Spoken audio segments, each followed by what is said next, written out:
but only if you genuinely enjoy stepping into the past with me. And let me know in the comments where you're tuning in from and what time it is for you. It's always fascinating to see who's joining us from around the world. Now, dim the lights, maybe turn on a fan for that soft background hum, and let's ease into tonight's journey together. Congratulations, you've just woken up near Boston in early 1776. The good news? You're part of a cause that's stirring spirits across the land. The bad news? Everything else. Your bed is likely a makeshift pile of straw in a crowded tent or a repurposed barn, and the air hangs thick with the smell of wood smoke, unwashed bodies, and something you'd rather not identify. Probably a combination of stale food and the ever-present consequences of inadequate sanitation. You're a soldier in this new American army. Or perhaps you're just trying to catch a glimpse of it from the packed roadsides, hoping for a glimpse of the King or Parliament's notables if you were back in London. Or perhaps hoping for a glimpse of General George Washington if you are here in America. This is hardly the polished, disciplined force you might imagine. General John Burgoyne, a British officer, has already dismissed the American soldiers as a rabble in arms, and honestly, looking around, you might see why. Your comrades are a bewildering mix: farmers, artisans, fishermen, clad in whatever homespun clothes they could throw together before trudging off to war, often in tatters, unwashed, unshaven, with hair matted and beards long. There are young boys, barely 15, and older men who've seen 60 or more years of hard living. Some are missing teeth, others fingers, casualties of a time when life was simply tougher and accidents were common. You might even see Negroes and Indians among the ranks, particularly in the Rhode Island regiments, proving themselves equally serviceable for fatigue and action, many having already shown themselves brave.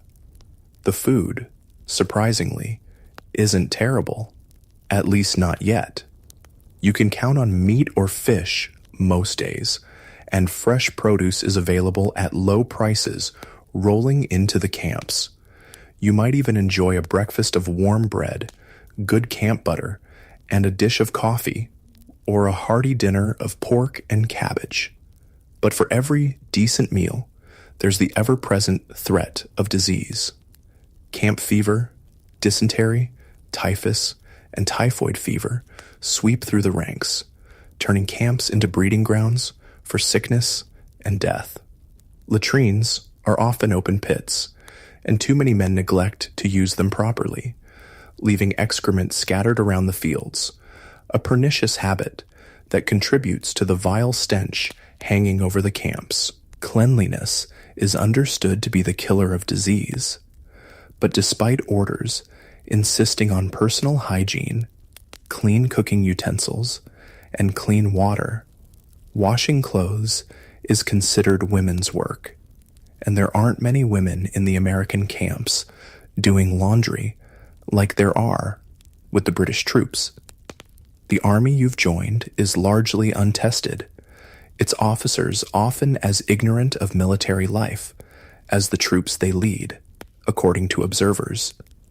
They were elected by the men, and many are more concerned with popularity than discipline. You hear stories of men being flogged, put on the wooden horse, or drummed out of camp for drunkenness or minor infractions. Punishments Washington has ordered to bring order to this rabble. But change comes maddeningly slow. Despite the efforts, a British ship surgeon who visited some of the rebel camps described roads crowded with carts and wagons hauling provisions, but also inordinate quantities of rum, noting that without New England rum, a New England army could not be kept together. He calculated men were consuming a bottle a day. The spirit, while high in moments of patriotic fervor, is also prone to dissipation. Your arms are as varied as your comrades' costumes, mainly flintlock muskets and fowling pieces, some ancient.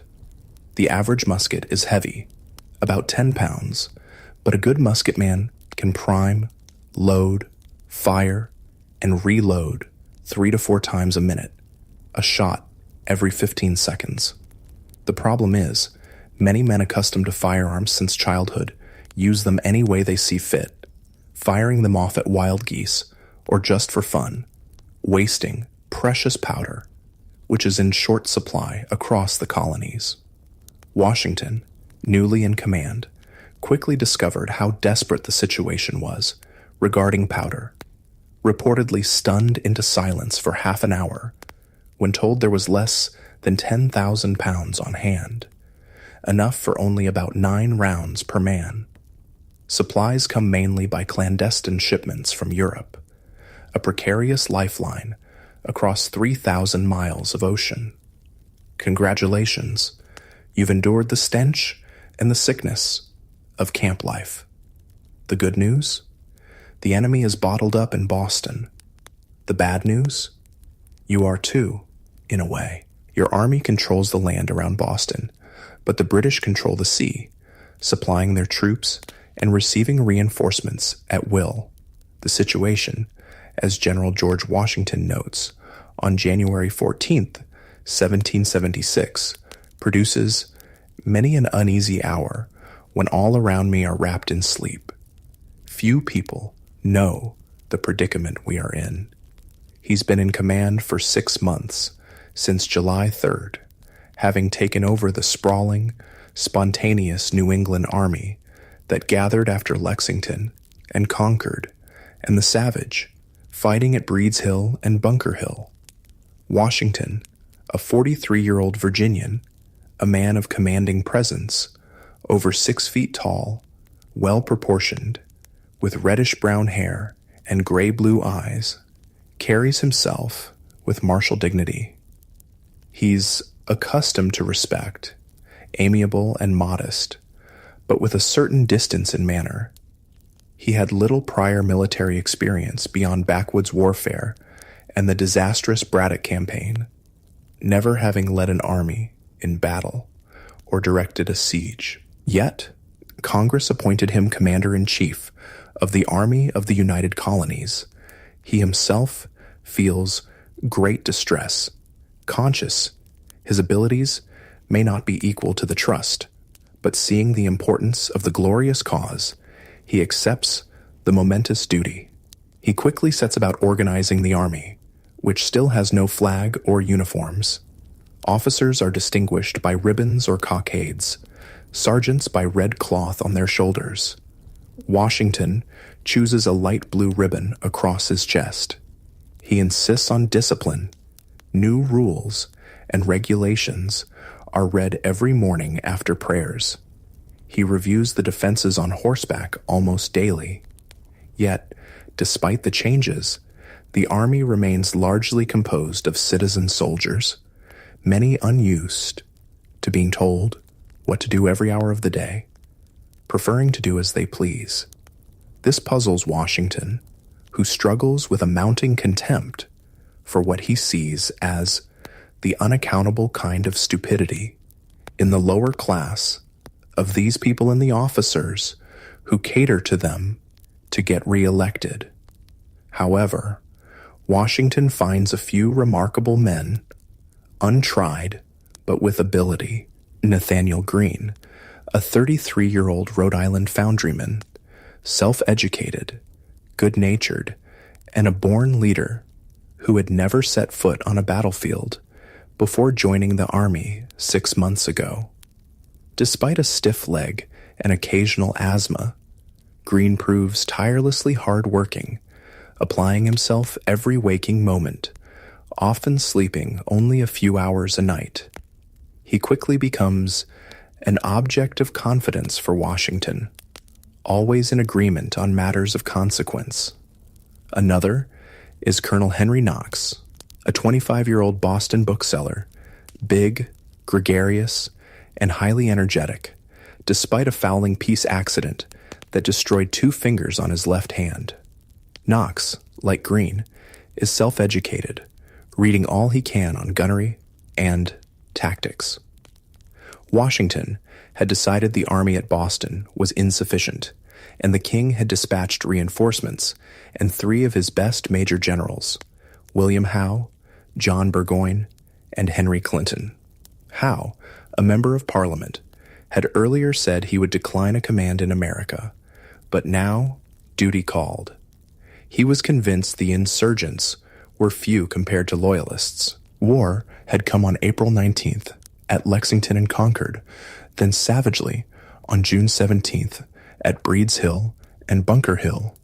Bunker Hill was proclaimed a British victory, but His Majesty's forces suffered over 1,000 casualties in an appalling slaughter before gaining the high ground.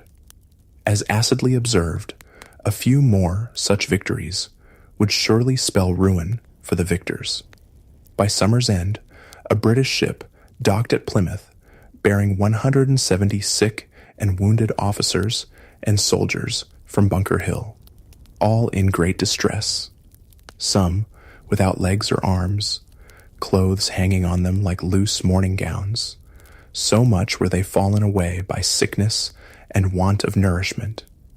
Near 60 women and children, widows of the slain, were on board, exhibiting a shocking spectacle. The vessel itself, though very large, was almost intolerable from the stench. The miseries of the troops still besieged at Boston, and the Loyalists who took refuge there, were also described in London papers. The scene: melancholy, disease, and death. The soldiers, almost lost for want of fresh provisions, like birds in a cage. On the afternoon of October 26, 1775, King George III rode in royal splendor to Parliament to address the increasingly distressing issue of war in America. In an age that adored ritual and pageantry, it was a scene hardly to be improved upon, with 60,000 people lining the route.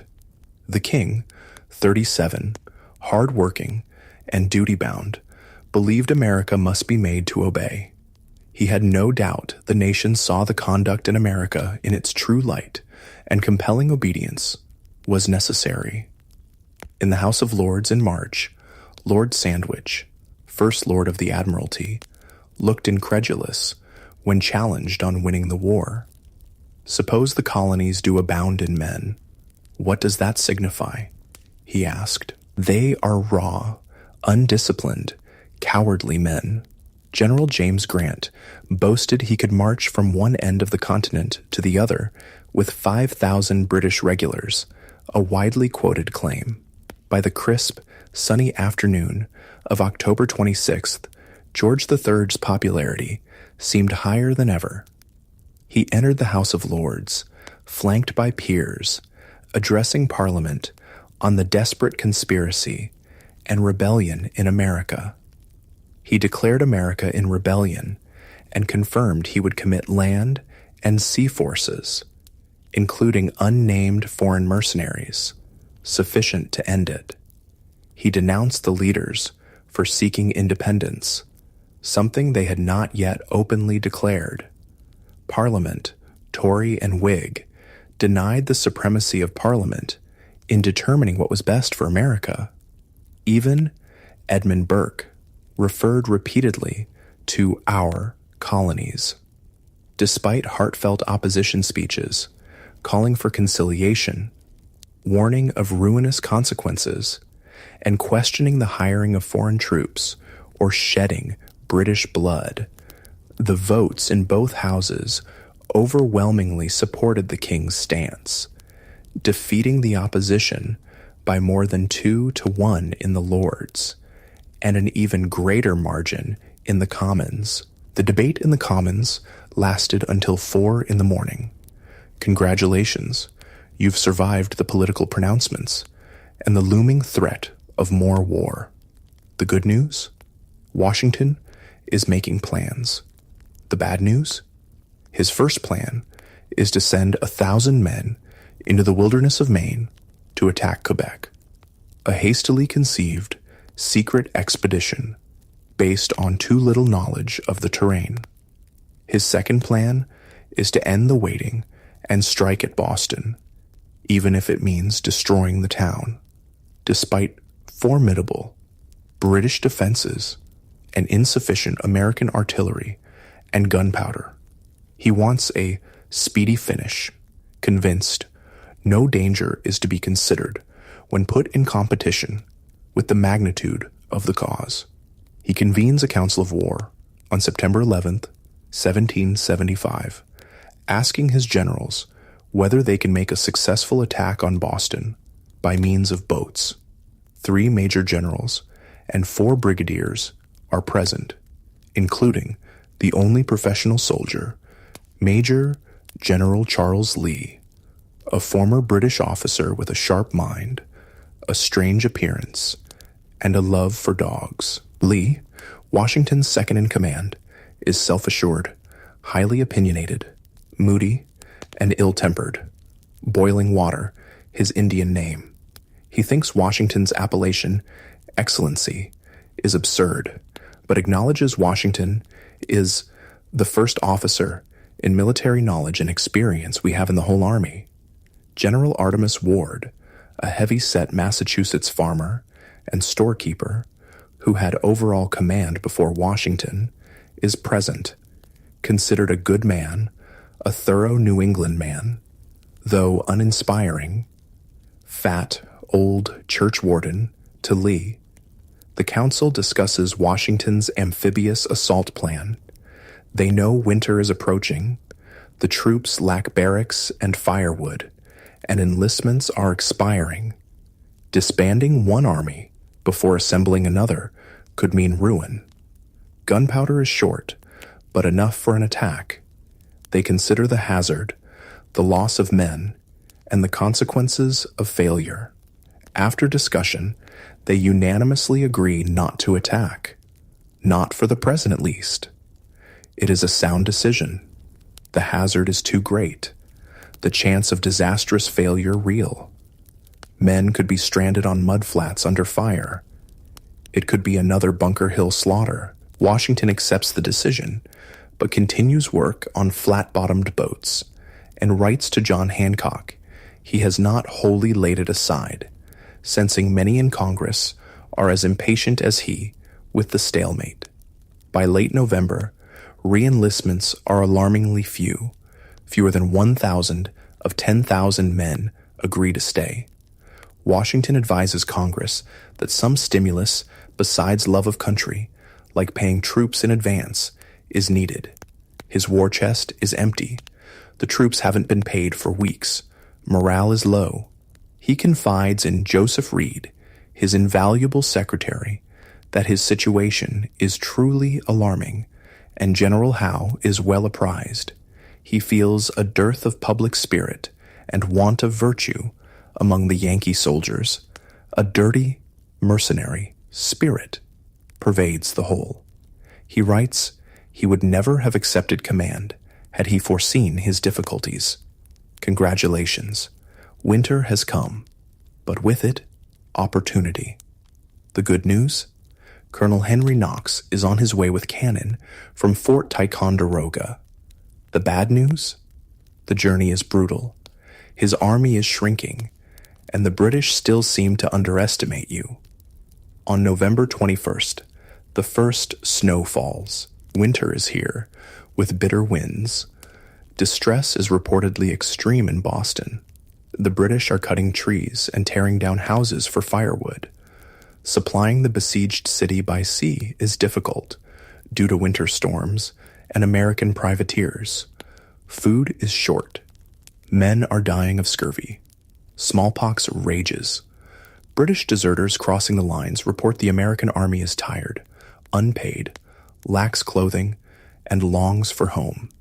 In mid-January, Washington writes one of his most forlorn letters to Reed, suffering sleepless nights, feeling few know the predicament they are in. He enumerates his troubles, Little powder, no money. Depleted arms supply because men going home took muskets. Only half his paper army fit for duty. He believes his inability to attack Boston led to this pass and considers it miraculous the British are blind to his true state. He's downcast, wishing he'd taken his musket and entered the ranks or retired to the back country and lived in a wigwam. He believes if he rises superior to these difficulties, it must be Providence blinding the enemy. Washington learns through undoubted intelligence the British are fitting out ships, likely for New York, a city of vast importance. Generals Lee and Greene are convinced New York is crucial. Loyalists are numerous there. Greene warns getting sentiment against them would be a fatal stab to the colony's union. He sees two choices: defend New York or burn it. Lee offers to go to New York to see about defenses.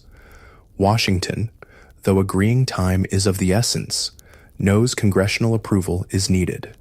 Fortunately, John Adams, on leave from Congress, assures him New York is a kind of key to the whole continent, and no effort to secure it ought to be omitted, giving Washington full authority for action anywhere. On January 8th, Washington dispatches General Lee to New York to put the city in the best posture of defense. The bitter cold continues in Massachusetts.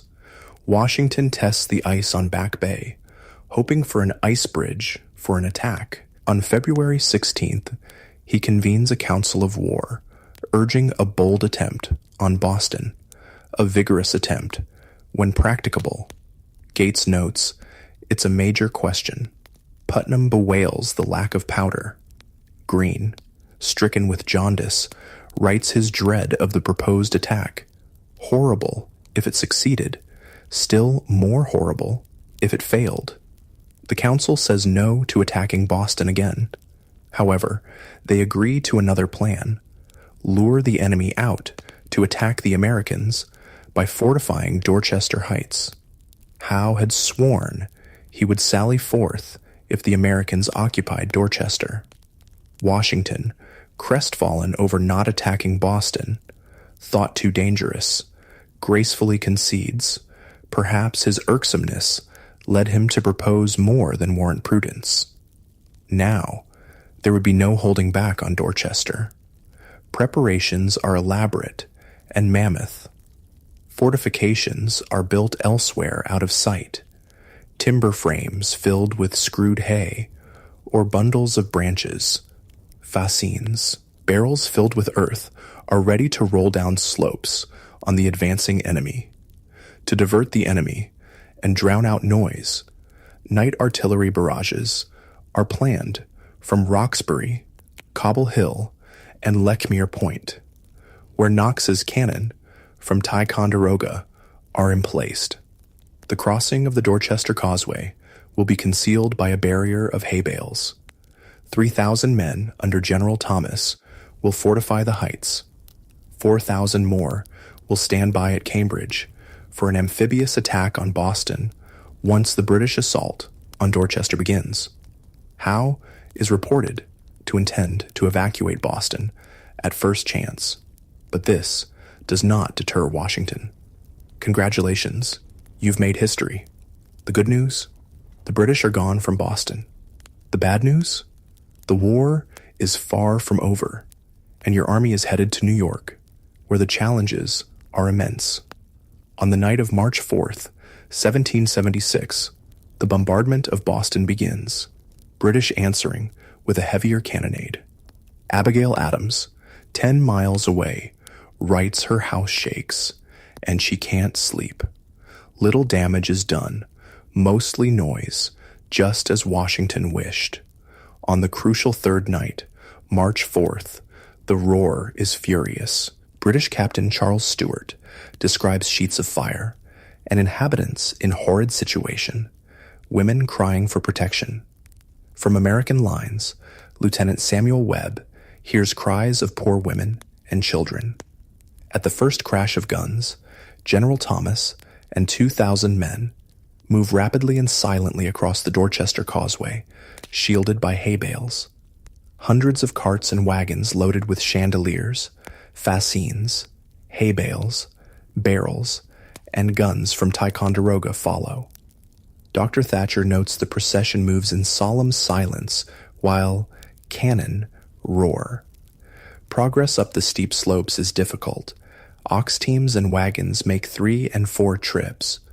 The night is unseasonably mild, perfectly beautiful with a full moon, ideal conditions for working, as if the hand of the Almighty were directing things, as Reverend William Gordon feels certain it was.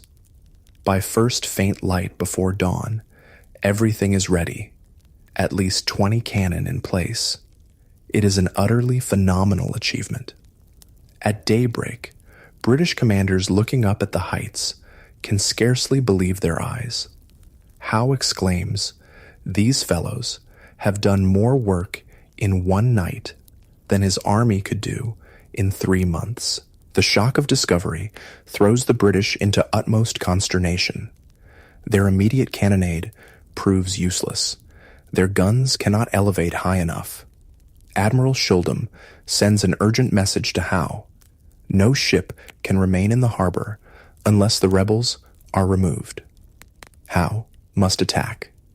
He orders 2,000 troops to proceed by ship to Castle Island for an attack on Dorchester at nightfall. Captain Archibald Robertson thinks the plan little short of madness. The fate of the whole town, if not America, at stake. By nightfall, a storm rages, with hail mixed with snow and sleet. By midnight, the wind blows almost a hurricane. Windows are smashed, fences blown over. 2 British transports bound for Castle Island are blown ashore. American Lieutenant Isaac Bangs calls it the worst storm he ever exposed to. Clearly, no British assault will happen that night. The morning after, the storm continues, rain driving. General Heath concludes, "Kind heaven intervened." Howe calls off the attack and gives orders to prepare to evacuate Boston. Possibly, it was the storm, but also Robertson's pleas and the influence of other officers, and John Montresor, who convinced Howe to evacuate. No one in Boston will forget the days that followed. In less than 48 hours, the town's security dissolves. Howe's army and fleet are in danger. They face the humiliation of ignominious retreat. Boston becomes a scene of utmost frenzy. Nothing but hurry and confusion, every person striving to get out. Loyalists are in utmost distress. Howe had received no orders from London since October. He has no long-standing plan for withdrawal. General Grant notes he was never in so thick a wood, but they must look forward and get out. Thousands of troops, military stores, women, and children must be transported, plus every loyalist who chooses to go. Food is scarce. Ships are delayed by storms. High winds churn the harbor. Rebel guns remain silent, but are visible on Dorchester Heights, steadily strengthening their position. On March 8th, town selectmen cross lines under a white flag, stating, "Howe has no intention of destroying the town unless the troops are molested." The word is passed, allowed to depart peacefully. The British would spare the town. The night of March 9th, when rebels move on Nook's Hill, Howe orders a thunderous all-night bombardment, but only 4 men are killed by a single ball. Men gather 700 cannonballs the next day. In town, the rush worsens. Hogsheads of sugar and salt, barrels of flour, even the commander's elegant coach are dumped into the harbor. Cannon are spiked or dumped. Americans watch confusion from hillsides.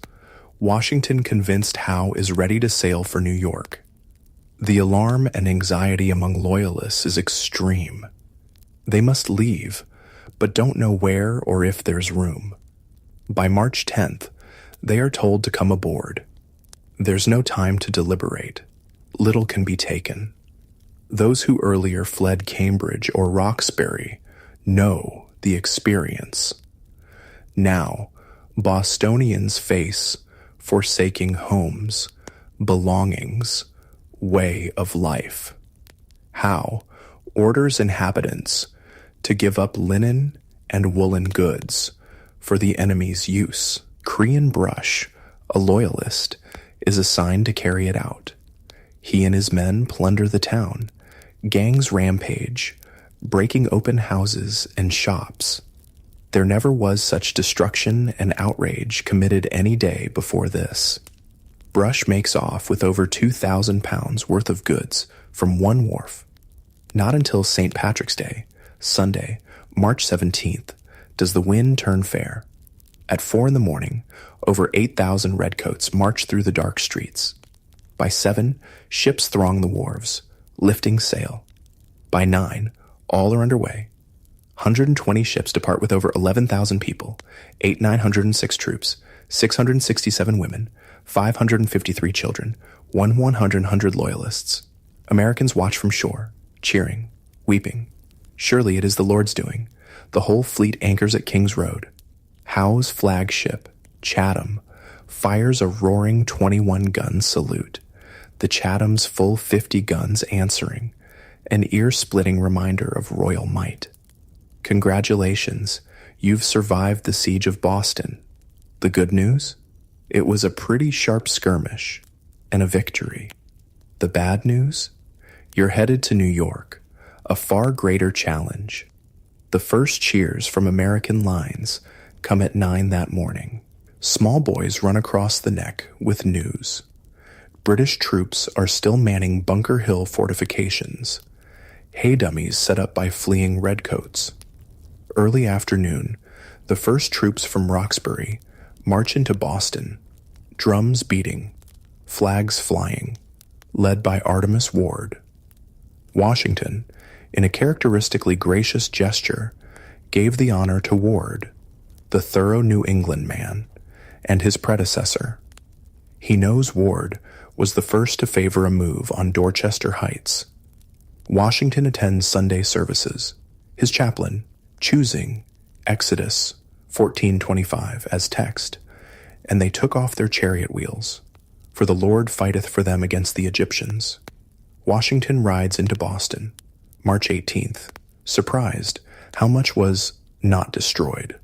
The town suffered greatly, but Hancock's mansion is fine, occupied by General James Grant, who wanted to lay waste to every town. The last desperate efforts are evident. Spiked cannon, shattered wagons, scuttled ships, smallpox still lurking. An inventory lists immense quantities of abandoned British goods, far more than expected. The siege was a stunning success. Washington bested Howe, despite insufficient resources and inexperienced officers. He had been saved repeatedly by his council from attacking Boston, but accepted their judgment without ill temper. He kept his head, health, and strength, bearing up under immense weight. Having struggled with his dislike of New Englanders, he chose untried Yankees like Greene and Knox, who proved able and loyal, saving the day. Washington never again speaks ill of New Englanders, because they are New Englanders. He has no illusions about what lies ahead. The humiliation the British suffered could make them a more formidable foe. Washington senses great political change is in the offing, attributed partly to common sense. Paine's pamphlet argues, the sun never shined on a cause of greater worth, pleading for separation. The king's speech in October, with charges of traitorous rebellion and foreign assistance, ends any hope of reconciliation. Washington himself feels determined to shake off all connections with Britain, not under covert, but in words clear as the sun. At Cambridge headquarters, Washington declares a new army, entirely continental, commencing New Year's Day, 1776. He raises a new flag, 13 red and white stripes with British colors in the corner. The British in Boston mistake it for a flag of surrender. Congratulations! You've made it through the winter, and the British are gone from Boston. The good news? You're on the move, heading for New York. The bad news? The journey is rough, the roads are terrible, and the enemy fleet is massive. For 2 weeks, the army marches through the untroubled countryside of New England, columns winding, showing the first faint signs of spring. Citizenry turn out to cheer, offer food and drink. Large armies are an unfamiliar sight. Hurry is the order of the day. Washington is in extreme hurry to reach New York. Nathanael Greene and his artillery are to move as speedily as possible.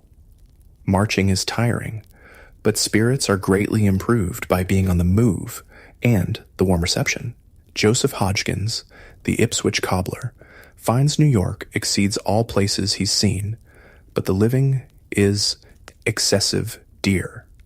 Lieutenant Isaac Bangs, a Massachusetts soldier, finds the level of piety alarmingly low in New York, worrying what consequences this will have for the cause. He attends services of different denominations, likes the Dutch church best, preferring the priest's piety to the English church's pomp, though he understands no Dutch. He investigates the city's darker side, the Holy Ground, a slum and brothel district, finding immense, brutal gratification easily indulged in. Worrying the army will be debauched. Washington arrives in New York, April 13th, takes headquarters at the Kennedy Mansion, number 1 Broadway. He finds defenses only about half done. Crowding the streets, the army seems an overwhelming multitude, only half fit for duty. He worries exceedingly over disease and dissipations. New York is unlike Boston, bounded by navigable rivers, a harbor accommodating the largest fleet. Whoever commands the sea must command the town, General Lee noted earlier, a situation that puzzles him. Washington, however, expresses no misgivings, convinced he can defend the city of vast importance for controlling the Hudson Corridor. His decision is based more on political judgment, sensing Congress and patriots expect every effort to hold the city. Loyalist sentiment is widespread in New York. 2/3 of property belongs to Tories. The royal governor, William Tryon, on board a ship in the harbor, is believed to be directing Loyalist operations secretly. Washington, denied reliable intelligence at Boston, now finds the situation reversed. British warships are a formidable presence, only withdrawing slightly in April. The threat of conspiracy, sabotage, organized resistance is real. Washington, though struggling with New Englanders at Boston, here finds men from different colonies, compounding animosity and discord, fearing it could tear the army apart. He writes, "They have nothing but providence and unanimity to depend upon." Discipline is hardly improved among new troops. Many raw recruits like aged gentlemen. Congratulations, you've reached New York, but the threat is closing in. The good news? Independence is declared. The bad news? The British fleet, the largest ever seen in American waters, is massing in the harbor. On June 29th, officers with telescopes on the roof of Washington's headquarters see signals flying from Staten Island hills. The first British fleet ships appear. Within hours, 45 ships drop anchor inside Sandy Hook. Their masts look like a forest of trimmed pine trees. Henry and Lucy Knox are at breakfast at number 1 Broadway when they see the fleet. Lucy is in abject terror. Knox writes to his brother of her distress, the city in an uproar, troops repairing to posts. He scolds her for not having gone before. by sunset, over 100 enemy ships anchor in the bay. Riders gallop off to Connecticut and New Jersey.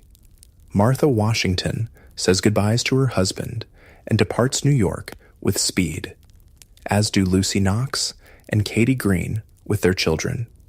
Knox writes to Lucy, valuing her safety above all else, reminding her they fight for their country, for posterity. And on this campaign, happiness or misery of millions may depend. More enemy ships arrive.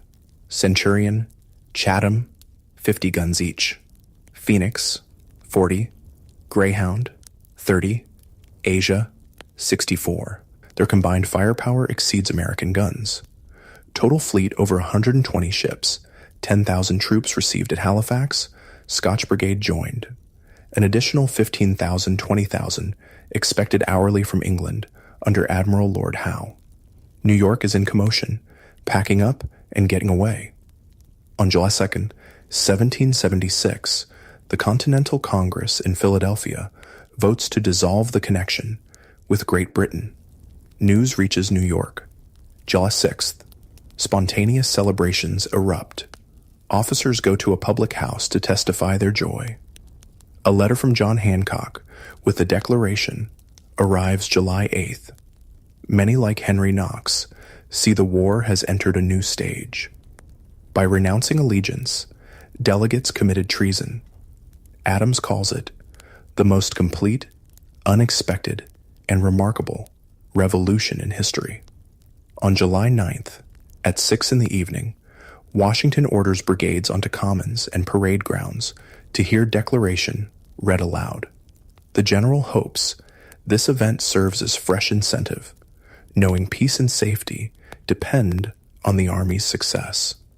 Not since spring 1775 had spirits been so high, but the exuberance is quickly dashed.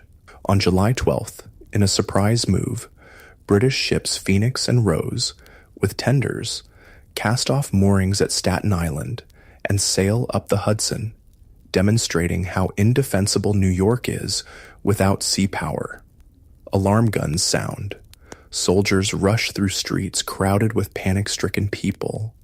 Cannon at Fort George and shore batteries open fire. Cannonballs slam into houses. Washington feels extreme distress at shrieks and cries of women and children running, seeing his men gawking helplessly, so awestruck or terrified by the barrage. Private Joseph Martin, 15, remembers enjoying the complete view, thinking the sound musical. American gun crews fire nearly 200 shots to no apparent effect.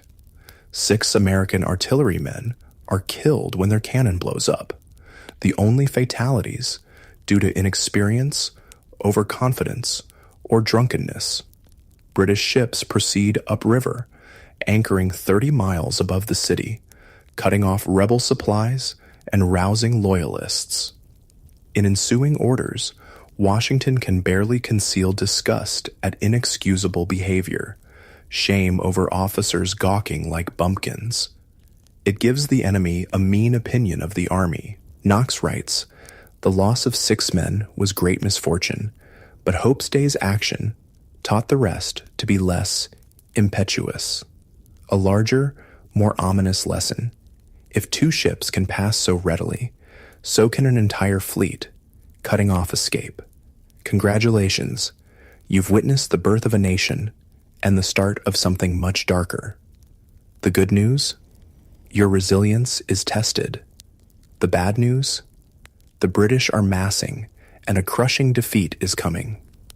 On August 12th, sea beyond Narrows fills with another 100 ships or more bearing down on New York, a fleet so large it takes all day to come up harbor under full canvas, colors flying, guns saluting, sailors and soldiers cheering. Another 3,000 British troops and over 8,000 Hessians arrive after arduous 3 months at sea. Total British Armada, nearly 400 ships, 73 warships. Largest fleet ever seen in American waters. largest expeditionary force of 18th century, over 32,000 troops, landing on Staten Island. Nothing like it ever seen in New York. Housetops covered with gazers, wharves jammed. To Americans, they are colossal. Joseph Reed writes to his wife, "Astonished a people would come 3,000 miles at such risk and expense to rob, plunder, destroy another people, because they won't lay lives and fortunes at their feet. On Staten Island, redcoats in tent encampments are in holiday spirits.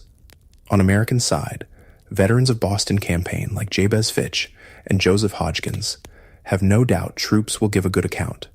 Confidence bolstered by distorted notions of own strength. Enemy is coming in almost every day, perhaps 25,000. One paper says American Army numbers 70,000. New arrivals look like soldiers, in smart uniforms, well-armed, marching into town full of pride. Delaware Blues, 800 men, in handsome blue coats, white waistcoats, buckskin breeches, white woolen stockings, fine English muskets. Maryland Battalion, men of honor, family, fortune, better armed, dazzling in scarlet, lined with buff. John Glover's Marblehead fishermen wear blue jackets of sailors. Deserters are increasing. New recruits difficult due to bumper harvest. Complaints are without number. Some leaving to take up hay, grass, hoe corn, others with families sick. Wickedness prevails very much in camp. Lieutenant Joseph Hodgkins learns of his small son's death at home. Heavy news. Camp fever epidemic in summer heat. Vile water here sickens us all. Men die of dysentery, putrid disorders. Many sick won't go to hospital. Cleanliness insisted upon, vaults covered daily, new dug weekly. But infectious filth is the killer, caused by disease. It's thought anywhere from 3,000 to 6,000 men are sick. Washington's men daily diminishing. English visitor, they desert in large bodies, are sickly, filthy, divided, unruly. Putrid disorders, smallpox carried off great numbers, 6,000 in hospitals. General Heath estimates 10,000 ill, those not taken down live with dread. These things are melancholy, but they are nevertheless true. Washington hopes for better. Washington's quandary, where will British strike? How to apportion strength? He feels compelled to divide army, violating old rule of battle. Never divide force, facing superior enemy. Splits army roughly equally, relying on ability to move men over East River. He worries landing on Long Island is a diversion for full assault on New York. Greene stresses concern. New troops on Long Island, strangers to the ground, are undisciplined, inexperienced, poorly armed, poorly equipped, won't support each other. Ground is crucial. Congratulations. You're about to face the largest battle of the war, and it's not going well. The good news? Some of your officers fight valiantly. The bad news? You are completely outmaneuvered and suffer a crushing defeat. On August 27th, 1776, the Battle of Brooklyn, or Long Island, begins. British land on Long Island.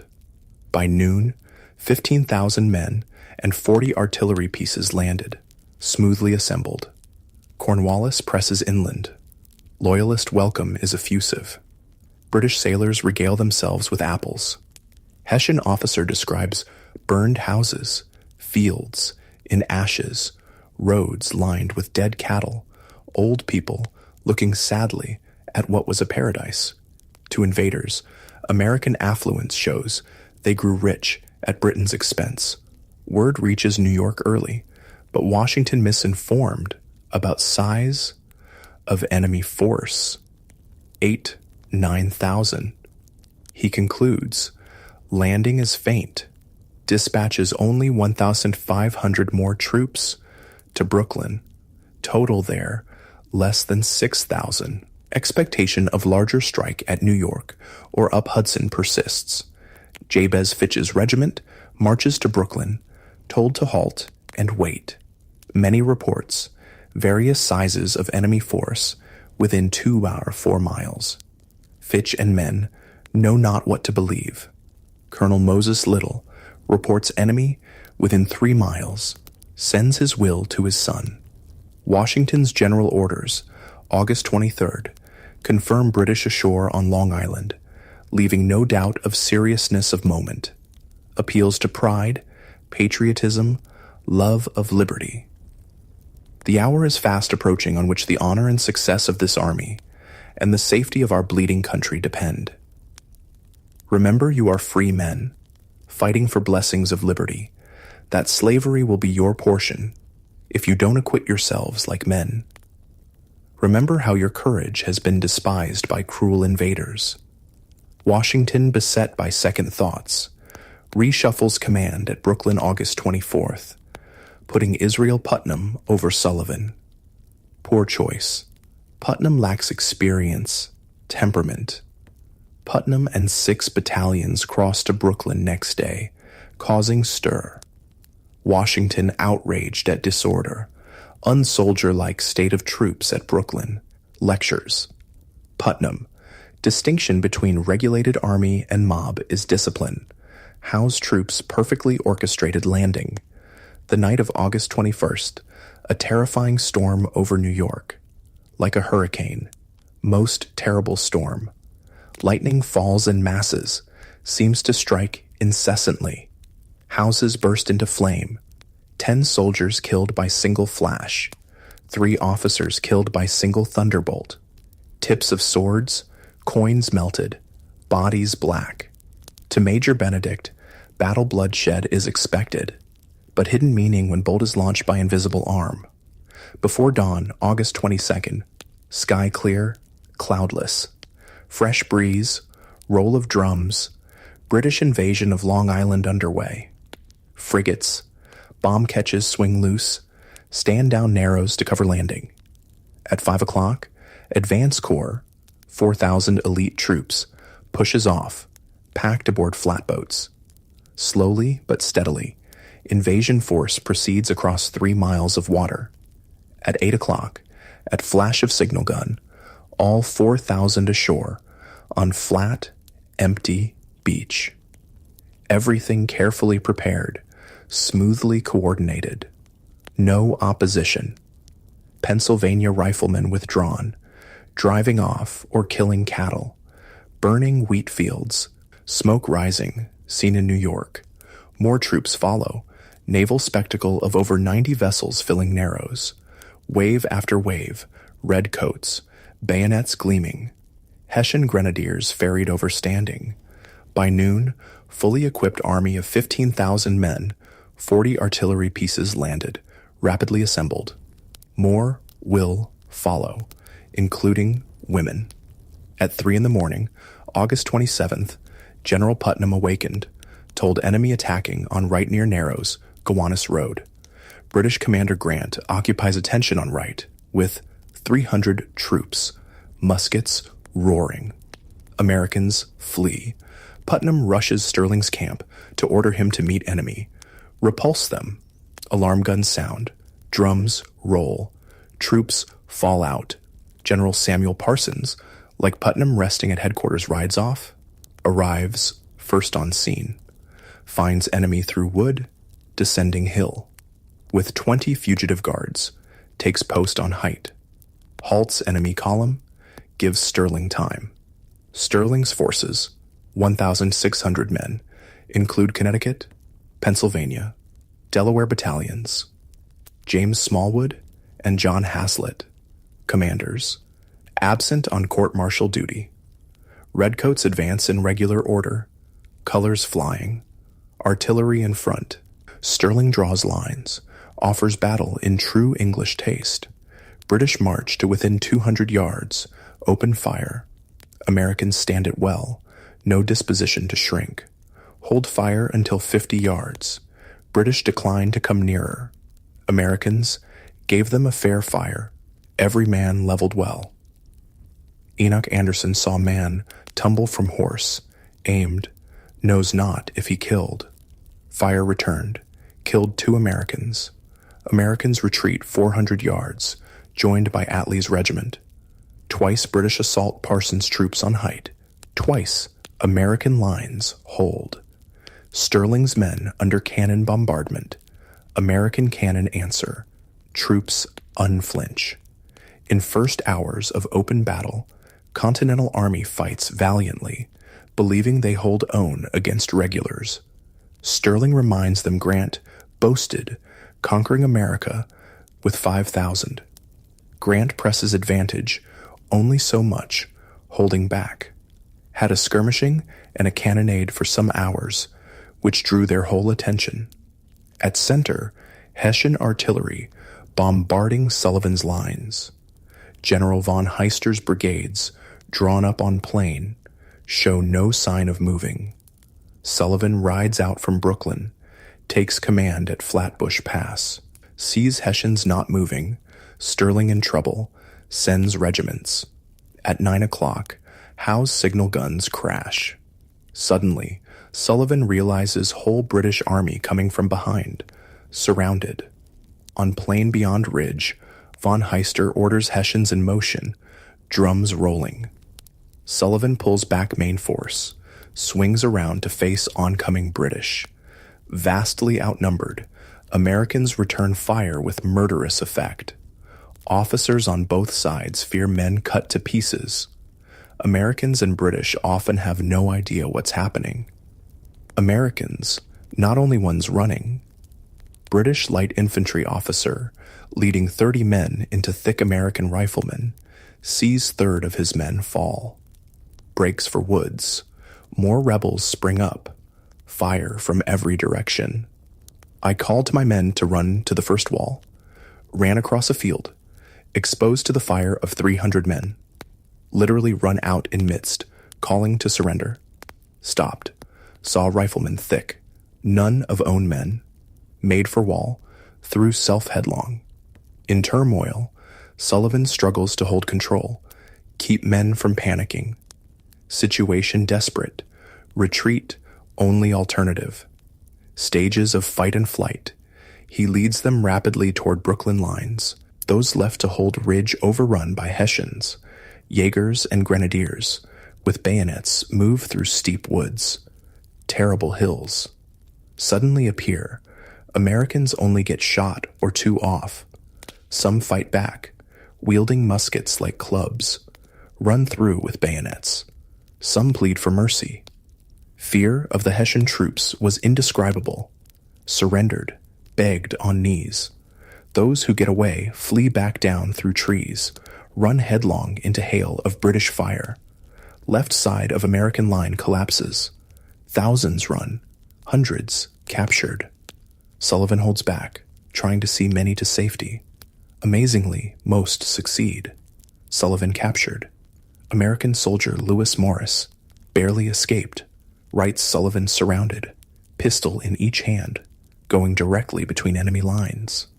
Joseph Hodgkins runs pell-mell into marshes, fired on, knows hardly who killed or drowned. Sterling, surrounded, determined not to surrender sword, breaks through fire to Hessian regiment, gives himself to von Heister. By noon, rout over. British, advanced so rapidly, want to keep going, carry attack to Brooklyn Works. Many British officers feel no time to stop, but Howe orders halt. In original plan, Clinton said principal attacks shouldn't be pushed too far. Exception flanking attack should be pushed. Clinton later writes little inclination to check ardor, seeing enemy flying in panic. Howe recalls mood of men, required repeated orders to desist. It was first great battle of Revolution, largest until then. Over 40,000 men involved. Field ranged 6 miles, fighting over 6 hours. For Continental Army, First test under fire, crushing defeat. "Oh, doleful, doleful, doleful," scrawled Chaplain Philip Fithian. To British, "Glorious day, cheap and complete victory." Grant had the field day I talked of. If a good bleeding can bring those Bible-faced Yankees to their senses, the fever of independency should soon abate. Everything had gone like clockwork. Clinton's plans succeeded beyond expectations. Percy, our men behaved themselves like British troops fighting in a good cause. In opinion of Sir James Murray, no soldiers ever behaved with greater spirit. In one thing only failed: couldn't run as fast as foes. Many ready to run over each other. Howe reports losses under 400, 59 killed, 267 wounded, 31 missing. Hessians lost 5 killed, 26 wounded. Rebel losses over 3,000, Howe claimed. Over 1,000 prisoners, 2,000 killed, wounded, drowned. Disparity of losses exaggerated.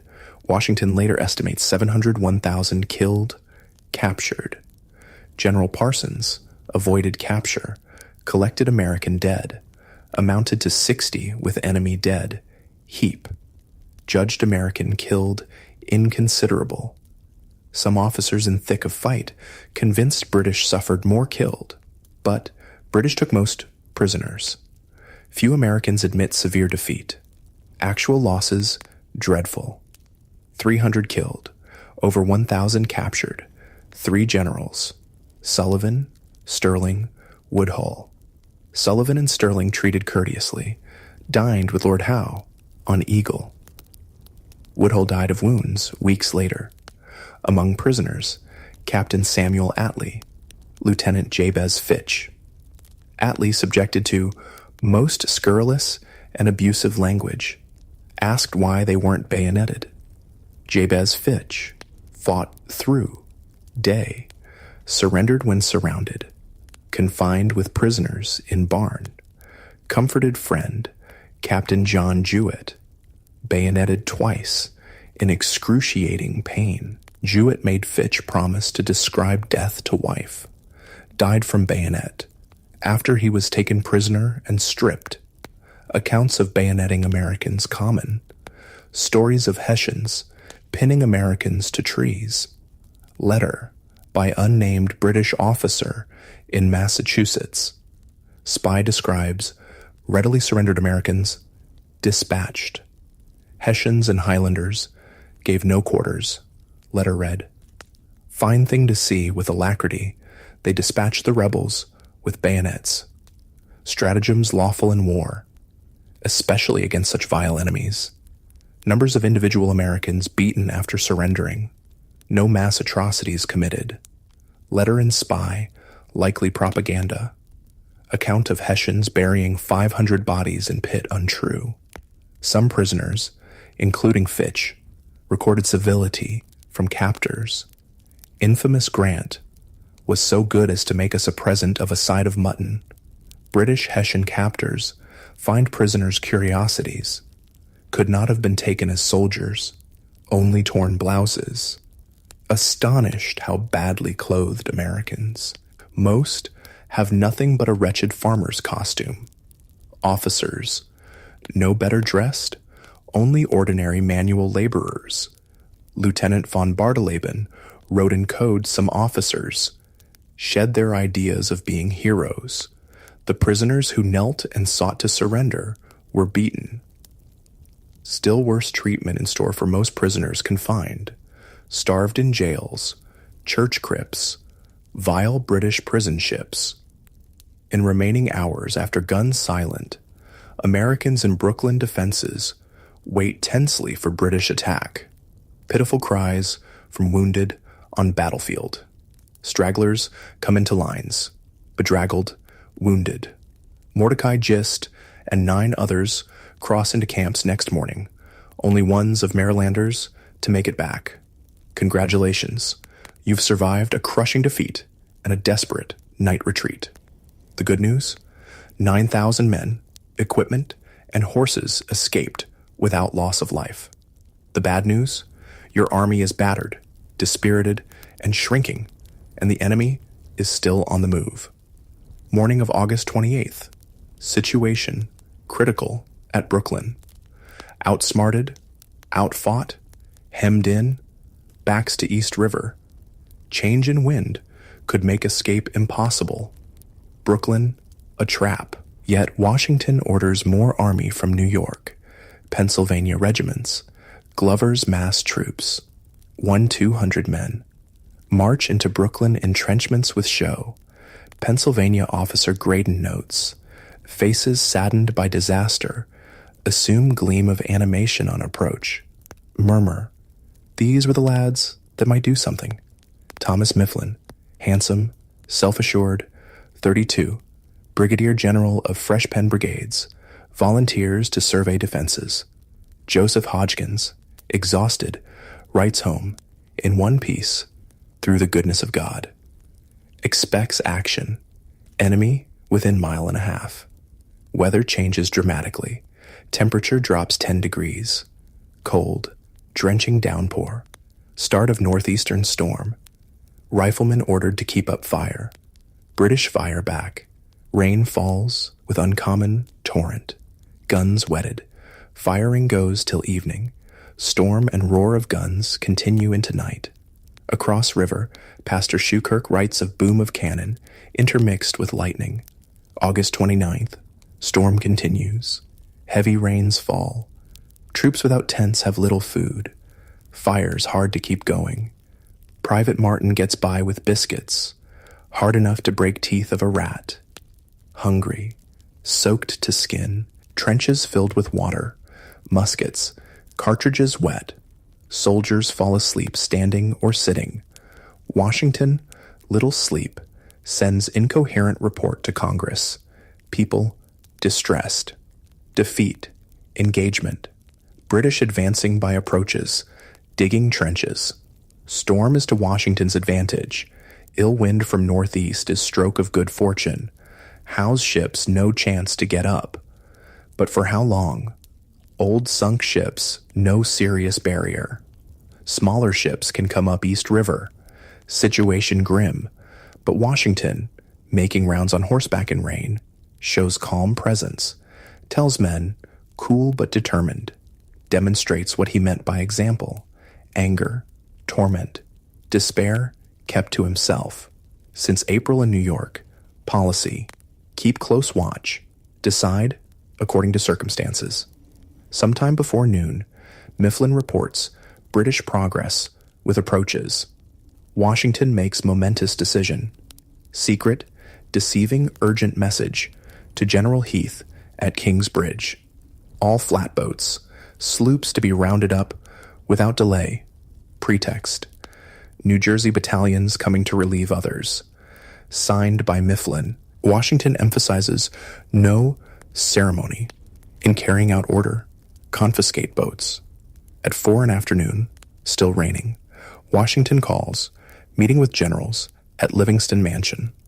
Mifflin advised Washington must either fight or retreat, asks to propose retreat. Understanding. He and Penn Regiment serve as rear guard in outermost defenses, hold line while army departs. Most dangerous assignment. He insists it be his, lest proposing retreat harm reputation. Words of minutes. Submitted. Whether eligible to leave Long Island and remove army to New York. Unanimous decision. Only General John Moran Scott expresses doubts, aversion to giving up ground. Orders come at 7. Troops under arms with packs. Everything. Night attack on enemy, they are told. Graydon, with Penn regiments, thinks it desperate, almost suicidal. Several non-cooperative wills were made. Graydon concentrates on summoning courage. 9 o'clock. Troops with least experience, sick, wounded. Start for Brooklyn ferry landing. Pretext, relieved by reinforcements. Soldiers nearer front lines know nothing. Thing was conducted with so much secrecy. Neither subalterns nor privates knew whole army crossing back to New York. Officers not told. Graydon thinks order for attack, extreme rashness. More, he thinks, more puzzled, until it flashed upon my mind that a retreat was the object. Order for assailing enemy a cover. Fellow officers dared not suffer themselves to believe it. Others think night escape, true intent. Way risks. Major Benjamin Talmadge thinks it formidable obstacle to move large body across mile-wide river with rapid current. Enemy, victorious, disciplined, numerous, fleet-stopping navigation. Rain stops. Northeast wind keeps blowing, proving deterrent to American retreat. First troops at ferry find river rough. No boats can cross. Stand and wait. General McDougal, in charge of embarkation, sends message. No retreat tonight, with conditions. About 11 o'clock, wind dies down, shifts to southwest. Small armada of boats, manned by Glover's Mass, sailors, fishermen, starts over river from New York. Glover crossing to give directions. Glover's men, crucial, extraordinary seamanship, negotiate, swift, contrary currents in loaded boats, water inches below gunwales, in pitch dark, no running lights. Few had so much riding on skill. Boats work back and forth. More troops ordered to withdraw from lines.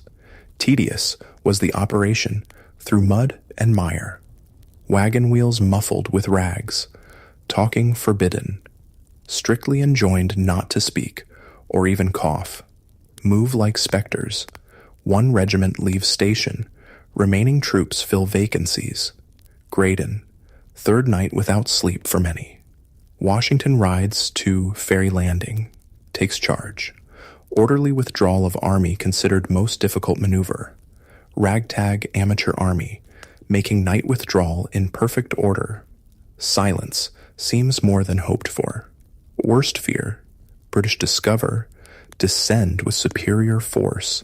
Troops in Mifflin's vanguard still holding outer defenses, knowing chance of annihilation if enemy wiser. Event of British attack. Fall back. Rally at Old Dutch Church. Hours pass. Sound of British picks. Shovels digging. Garrison at Fort Sterling. Ordered to stay through night as cover. About 2 in morning. Cannon goes off. No explanation. Graydon speculates. Gun discharged, spiking it. Rest of life. Graydon remembers scene in Shakespeare's Henry V. Long night wait before Agincourt. Similar interval of dread suspense. Approximately 4 o'clock. Still dark. Young officer Major Alexander Scammell rides through outer defenses, looking for Mifflin. Scammell, 29, Harvard graduate, attorney, aide-de-camp to Sullivan. Tells Mifflin boats ready, Washington waiting for remaining troops. Mifflin mistaken. Scammell insists. Ridden from extreme left, ordered troops to march for ferry. Mifflin orders, hand, to form. Regiment. Move out. Scammell mistaken. Blunder could spell disaster. Troops leave trenches. Start for river.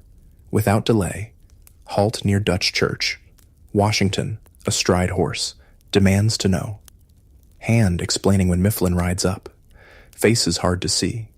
Hand remembers Washington exclaiming, "Good God, General Mifflin, I am afraid you have ruined us." Mifflin responds with some warmth, obeying Washington's orders by Scammell. Washington. Dreadful mistake. Come too soon. Much confusion at the ferry. Must turn back to posts. Weary troops held lines. Counted hours till relief. Waited in dark. Moment of extreme difficulty. Trying business to young soldiers. Graydon. Whoever has seen troops in a similar situation knows how to appreciate the conduct of these brave men. Return to lines. Had the good fortune to recover our stations, without the enemy perceiving what was going forward. At Ferry Landing, troops supplies, artillery loaded aboard boats. Everyone worked furiously. Connecticut Soldier remembers making 11 crossings. Exodus not moving fast enough. Some heavy cannon mired in mud, left behind. Time running out. Nearly morning, large part of army still waiting. Without night curtain, escape doomed. Incredibly, circumstances intervene. Just at daybreak, heavy fog settles over Brooklyn, concealing everything. Fog so thick, Soldier could scarcely discern man at 6 yards. Even with sunup, fog dense. Over on New York side, no fog. At long last, Mifflin, rear guard, troops at Fort Sterling summoned. Supposed we did not linger. Major Tallmadge, with regiment among last, thinks he saw Washington on ferry stairs staying to end. Graydon estimates 7 in morning, perhaps later, landed in New York. In less than hour after, fog disperses, enemy visible on shore left behind. In single night, 9,000 troops escaped across river. Not a life lost, only 3 men captured, hung back to plunder. Congratulations, you've escaped the trap at Brooklyn. The good news? You survived. The bad news? You were outsmarted, outfought, and suffered heavy losses, and the enemy is still pursuing. Friday, August 30th. Morning, to British astonishment, rebels evacuated all works on Brooklyn without shot fired. Neither could shipping get up for want of wind, and Hull escaped. Immediate British reaction, utter astonishment. Rebel army vanished under noses. Surprise no less than at Boston. Difference, relief, not dread. Brooklyn, and defenses theirs for taking, rebels on the run, cannot yet account for their precipitate retreat. Grant fails to understand why Americans abandon massive fortifications so readily. General Howe performed admirably, deserved success. Lesson of Brooklyn. Pushed, Americans won't face King's troops again. Percy. Feel severely the blow of the 27th. Think rebels never stand before them in field. Everything seems over. Campaign will put total end to war. Predicts business pretty near over. Clinton, proud of role, writes sister expects to be home by Christmas. Many officers come to see rebel works, enjoy view from Fort Sterling. Most beautiful and fertile spot, yet seen in America, disturbed only by reek of unburied dead. Rebels, flight, behaved very ill as men. Some, including Grant, saw Americans made daring, superbly executed move. Wisely, gotten out when they did. Very ably effected retreat. Charles Stedman calls retreat particularly glorious. Saw peril of change in wind. Phoenix rose up East River, would cut escape. Retreat commended. Washington's leadership during retreat. Good luck played large part. Wars not won by withdrawals. Successful evacuation cannot compensate for losses. 1,000 plus prisoners, dead, wounded. Battle of Brooklyn, a fiasco. Washington, indecisive, inept. First command on large field, he and officers failed. Made to look like fools. From moment he took command in New York, Washington put himself in impossible position. Failed to recognize whoever commands sea must command town. Ignored warning, dividing army, counted on ability to respond to circumstances, moving forces across East River, on eve of British attack, still baffled over whether it was real thing, what to do. British everything went as planned, landing to battle. Washington, almost nothing went as planned. Assumption of frontal assault, heart of American strategy, wishful thinking. Outmaneuvered, battle over before it began. Forgot happening on land, anguished over being outflanked by water. How could man insistent on things done so, McCullough writes, care so little about details? Jamaica Pass unguarded, impossible to explain. Spent day at Brooklyn studying situation. Washington never accounted for his part. For many, escape proof of ability, ease humiliation. Americans rightly claim vastly outnumbered, showed courage, tenacity. General Putnam blamed for not ordering Sterling to withdraw sooner. Sullivan blamed for knowing too little terrain. Both faulted for leaving Jamaica Pass unattended. Colonel Samuel Miles, supposed in charge of left flank, had hunch enemy would use Jamaica Pass, did nothing. Sterling, for all bravery, criticized for fighting on open field. Many, including Henry Knox, insist Nathaniel Greene, familiar with details of Gowan Heights, would have met stiff opposition at Jamaica Pass. Things gone differently. Possibly. Greene's illness, absence, one of Washington's severest blows. Washington largely blames Sullivan for little vigilance at Jamaica Pass, implying Greene wouldn't allow surprise. But British victory, certain all day. Struggle lasted longer, cost greater, but outnumbered. Without control of sea, Army never had chance. Howe's decision not to continue attack, afternoon subject of speculation. Severest critics, Captain John Montresor, morning of August 30th, first to discover Americans vanished. No question, Howe should have pressed attack. Failed grievous mistake. Never pursues his victories. Montresor's assessment. Clinton feels with Americans flying in panic. Howe had chance to end war. Clinton wouldn't say so when questioned. Judged it prudent to hold back.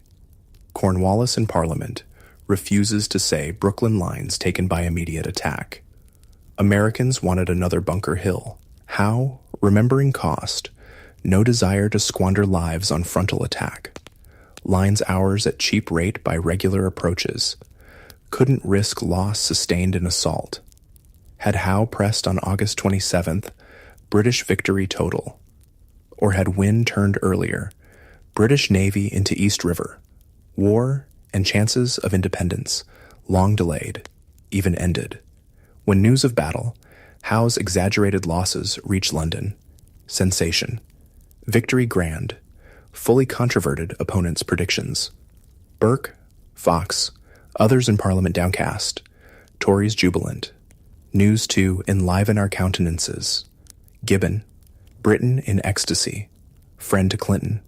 Bells rung, windows lighted. King pauses during stroll, expresses great satisfaction. In Congress, defeat spoken of privately. Unfortunate beginning, disaster, no panic. Country reports, Tory news, anxiety, not panic. All in solicitude, Styles. Tories rejoicing, Sons of Liberty dejected. Newspapers emphasize Washington's daring retreat, renewed confidence. Escape, masterpiece. Manner reflects highest credit upon our commander-in-chief. One writer, Providence favored us. Another in Massachusetts, spy, defeat, distress.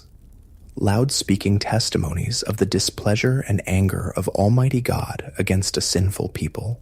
We have thought God was for us, had given many and signal instances, and had greatly frowned upon and disappointed our enemies. And verily, it has been so. But have we repented? In New York, gloom of defeat heavy. High spirits counted on for long compensate for enemy advantages. Gone. Army crossed night from Brooklyn, August 30th, sorry sight. Filthy, bedraggled, numb, soaked, sick, emaciated. Army gone cheering no more. Surprising change, Pastor Schukirk notes. Merry tones on drums, fifes ceased. General damp spread. Scattered people up down streets moving. Swiftly, overwhelmingly defeated. Hard day for us poor Yankees. Enoch Anderson's summing up. Resounding victory not decisive. War not ended. Washington 9,000 troops survived to fight another day. Congratulations, you've escaped again. But Lost a crucial fort. The good news? You gained a brilliant new advisor. The bad news? Disobedience, desertion, and disease plague the army. For first 24 hours in New York after escape, nearly all collapsed in sleep, including Commander-in-Chief. Not till Saturday, August 31st, Washington notifies Congress, entirely unfit to take pen in hand. Since Monday, scarce any out of lines, 48 hours, proceeding, hardly off horse, never closed eyes, much hurried, in arranging new dispositions, will save extremity of concern for another letter. American soldiers deserting as if leaving sinking ship, 30-40 a time. Many defecting to enemy, disobedience and theft epidemic, far from army of heroes. Spirit of desertion, cowardice, plunder, prevailed. Joseph Reed demoralized, verge of quitting. Experience on battlefield. September 16th, Searing. Reed saw soldier running from enemy, ordered him back. Soldier raised musket, pulled trigger, lock snapped. Reed grabbed another gun, pulled trigger, it snapped. Drew sword, struck twice, wounded Leffingwell, severed thumb, forced surrender. Should have shot him. Could I have got my gun off? Leffingwell confessed running, found guilty of cowardice, sentenced to execution. At Reed's urging, Washington pardons him at last moment after kneeling to be shot. Next offender, suffer death without mercy. Attempt to introduce discipline must always be work of difficulty, Reed writes wife. Where democracy universally prevails, great equality, leveling spirit, discipline, hard to establish, a tempter becomes odious.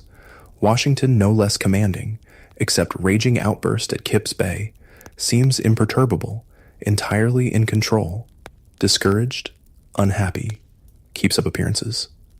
Unless some speedy, effectual measures adopted by Congress, our cause will be lost, tells John Hancock. War no work of a day must be carried on systematically. Good officers mandatory, only means to obtain them is establish permanent footing. End short-term enlistments. Officers better paid, better trained. Soldiers offered bounty, clothing, blankets, free land.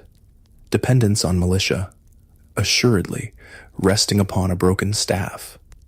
Men dragged from tender scenes, unaccustomed to din of arms, unacquainted with military skill. Want of confidence facing trained troops makes them timid. Lust after plunder. Regimental surgeons taking bribes to certify sickness. Fear in Congress. People of standing army remote. No standing army. Cause faced ruin. Wants rules, regulations adopted. Punishments severe. Most atrocious offenses. Maximum 39 lashes. Seldom laid on. More sport. Punishment. Many willing to undergo for bottle of rum. Washington unaware, Congress acted on much he wanted due to John Adams. Enlistment for duration gets 2,100 acres. New articles of war based on British. Stiffer punishments, up to 100 lashes. Death penalty for more crimes. Adams proposed military academy. Nothing came of it. Washington writes to Lund, Washington, September 30th, more candid about miseries. Such is my situation. If I were to wish the bitterest curse to an enemy, I should put him in my stead. Wearied to death with problems. One regiment, under 50 men, another 14 fit. In confidence, I tell you that I never was in such an unhappy, divided state since I was born. Enemy, within stone's throw, turns to Mount Vernon fireplaces, once whole, executed in masterly manner, exactly answerable, uniform, if not with army, at least at home. Crystal days, late September, early October in New York, lucent skies, Maple sumac turn color, East River spectacle of British ships, Hudson sparkles, beautiful setting for strange intermission, war many hoped put to rest till spring, not too early. Morning October 9th, hope's end. Phoenix, Roebuck, Tartar Way anchor, brisk southwesterly wind, proceed up Hudson to force passage beyond Forts Washington, Constitution. Americans tried to block river with sunken hulks, spiked logs. Fort guns open fire. Ships answer. Sail straight, slowly, through to safe anchorage upriver. Washington observed whole sorry scene. To our surprise and mortification, they ran through without the least difficulty. No end of labor. Defense came to nothing. British suffered 9 seamen killed. Considerable damage. Showed Hudson undeniably theirs. Day could lead to decisive change in strategy. Purpose of forts, to deny use of river. Reconsider holding forts. Washington raises no questions. Greene declares confidently, forts so strongly positioned, little more to fear this campaign. Instead of lesson learned, Day marks onset of blunder, painful humiliation.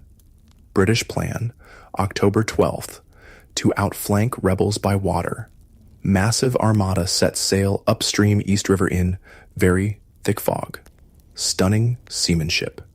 By noon, advance force, 4,000 troops, lands at Frog's Neck, Marshy Point, Westchester County. Frog's Neck, Howe's poor choice, peninsula on Mapmore Island at low tide. British advance over Causeway, checked by American riflemen. More American support moves in. After more British troops land, Howe decides to re-embark. Consumes 4 days. Tweedledum business. Reinforcements. Howe expected 7,000 Hessians, worth weight. Howe moves with astonishing speed, landing at Pell's Point, mainland. First report of Frog's Neck landing. Washington knows Harlem Heights bastion trap. British up to former scheme of getting to our rear. Only to strike inland toward King's Bridge. Army must withdraw. Concentrate forces at safer ground, 18 miles north, White Plains. Sterling, Sullivan rejoined Army through prisoner exchanges, nick of time, warmly welcomed. Congratulations, you're retreating, but the enemy is right behind you. The good news? You made it to White Plains. The bad news? Fort Washington is about to fall. At Council October 16th, Fort Washington Garrison decided retained as long as possible. Passage of ships on Hudson issue. Obstructions insufficient. Communication across river to New Jersey maintained. Washington, Lee, Heath, Sullivan, Sterling, Mifflin present. Knox also present. Only George Clinton dissents. Week before, Congress resolved obstruct effectually Hudson at Fort Washington. Relevance to decision unclear. All of York Island finally evacuated except 1,000 men for Fort Washington. Officially, alteration of our position, not retreat. Commander's orders, October 17th. Tents struck. Men take tent poles. 2 men per company baggage guard. No packs, unless sick. Chairs, tables, benches on wagons. No person unless unable to walk on wagons. Wagons move forward before regiments. Every regiment marching orders. Flints, ammunition complete. Exodus underway. Army crossing narrow bridge at King's Bridge, heading north along west bank of Bronx River. Sick greatest burden. Trek, slow, difficult. Men hauling wagons, cannon. Private Joseph Martin lugs cast iron kettle, size of milk pail, arms dislocated. Puts it down, another shoves it, rolls downhill. Only one that was rid of their iron bondage. First of Army struggles toward White Plains. British swift landing at Pell's Point. Advance force, 4,000 British Hessian. Ashore early morning. Unopposed. Move inland. October 18th. From hilltop before dawn, Glover sees upwards of 200 ships. Anxiety for fate of day. Gave 1,000 worlds for Lee or experienced officer present. Acting on own, rushes forward with 750 men. Fight tenaciously behind stone walls, inflict heavy casualties, stall enemy advance for day. Colonel Lomi Baldwin, with small regiment, joins. Men calm as shooting ducks. Enemy dead at least 200. Exaggeration. British lose more men killed at Pell's Point than Brooklyn. Glover's calculations. 8 dead, 13 wounded. Ferocity shown stuns Howe. Leads him to conclude with stone walls. More deadly fire waiting. British keep moving inland cautiously. Seldom more than few miles a day. Against little resistance. Probably Howe, no need to hurry. Doesn't expect to cut rebel retreat. Hopes to maneuver Washington onto open field for decisive victory. Takes few more days at White Plains to be ready. At last, October 28th, 10 days after landing at Pell's Point, Howe sends 13,000 redcoats, Hessians, up Main Road to White Plains. Early morning, sparkling fall day. Washington avoids open field fight. Dug in on high ground back of village, lines over mile. Looks like Howe will attack head on. British field guns open fire. Howe's army marches in perfect order in 2 columns toward Washington's center. Sun shone bright. Their arms glittered, never were shown to more advantage. Suddenly, 1 column wheels left toward Higher Hill on American right, other side of Bronx River. Chatterton's Hill, wooded slopes, open fields above, dominates American lines.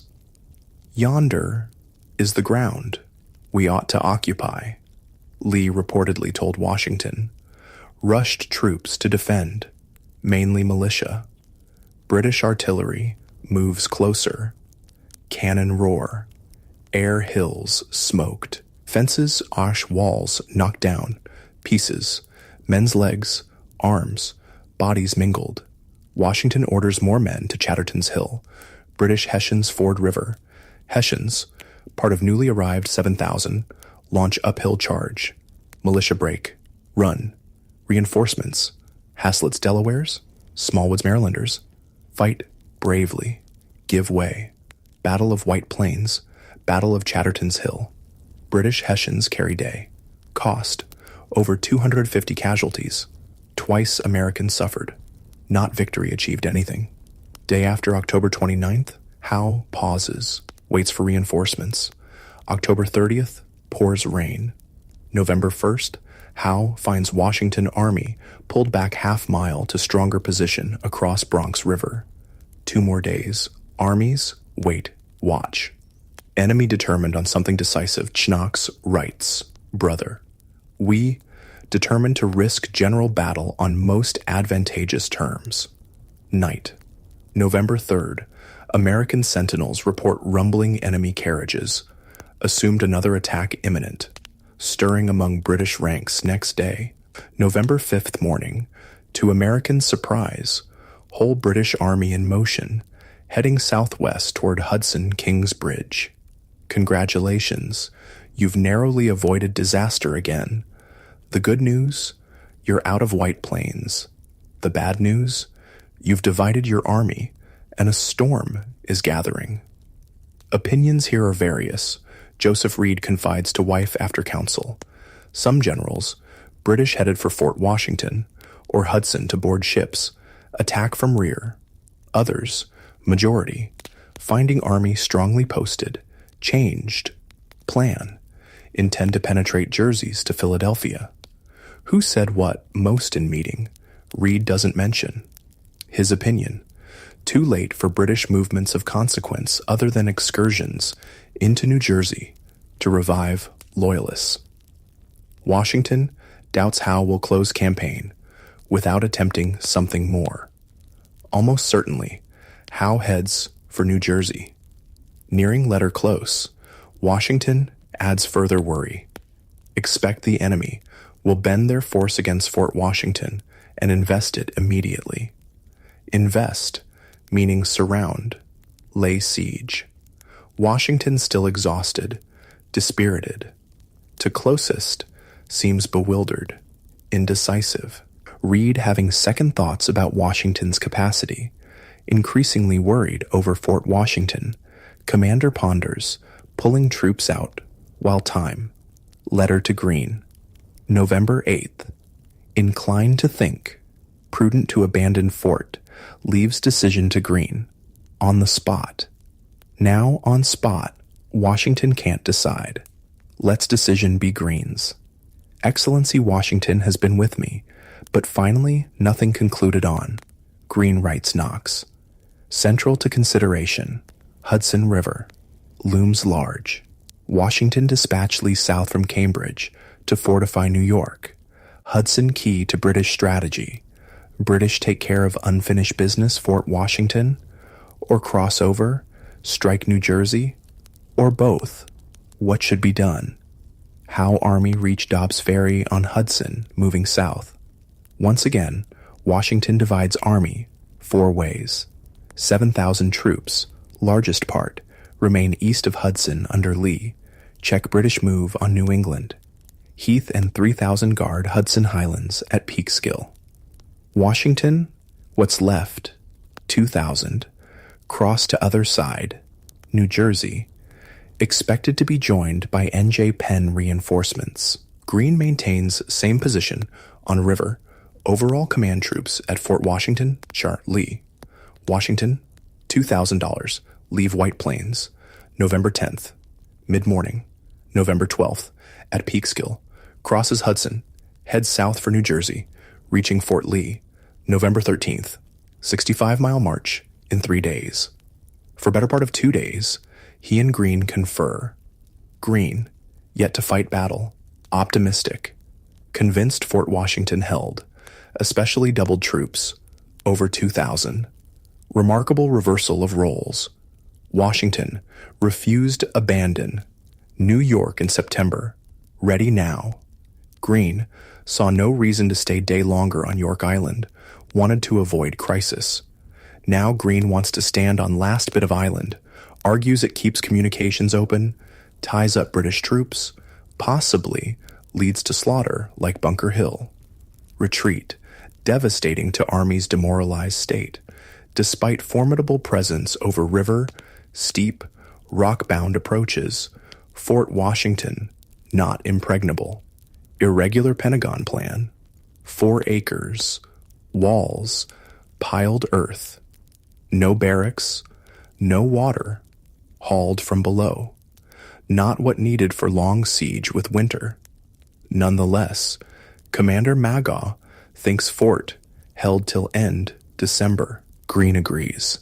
Washington's letter to Greene from White Plains, November 8th. Inclined to think.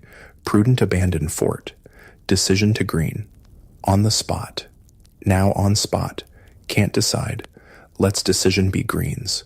Movements, designs of enemy, not yet understood. Washington reports Hancock. 2. British Captain Frederick Mackenzie. All but perfect campaigning weather. Frost, nearly every night. Disappears with sun. Only thing lacking stiff breeze for Navy. No wind for some days past. November 7th. Entry. Howe headquarters 6 miles above King's Bridge. Next move. Probably against Fort Washington. Mackenzie never doubted. Reduction of fort first object. Confident of success due to timely intelligence. If Washington failed understand British designs, British now knew a lot about American situation. November 2nd, Howe's army still at White Plains.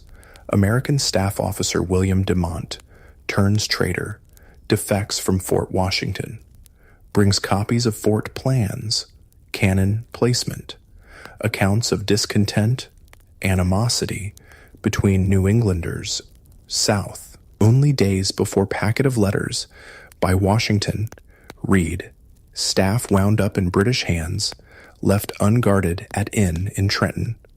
Washington complained bitterly of lack of discipline, scorn of dreaming, sleepy-headed officers. Another letter by Lieutenant Colonel Robert Harrison reveals far more important. Washington dividing army. Purloined letters. De Mont's treachery may not alter events greatly, but British consider windfall. Mackenzie Diary. Searle attest. Washington's decision to divide army clearest sign of weakness. Easy to see whither all this tends. If rebels can't act under present numbers, courage won't increase on strength reduction. Letters service to General Howe. British picked up information from deserters about state of things at Fort Washington. Plans, De Mont's account confirmation.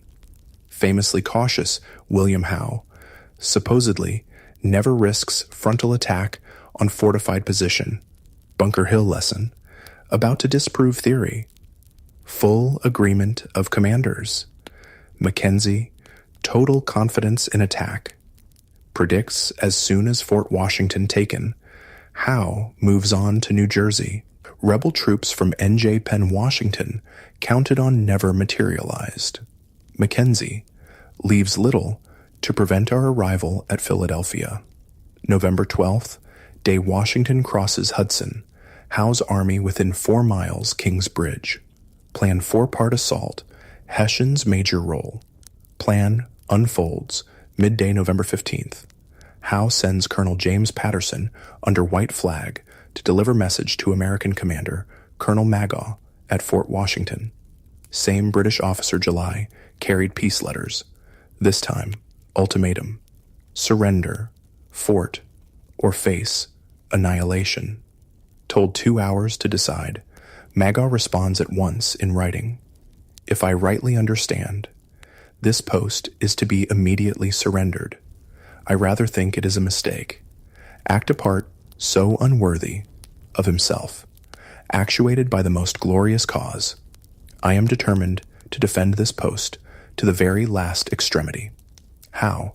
No intention of slaughter. Ultimatum plays on fears.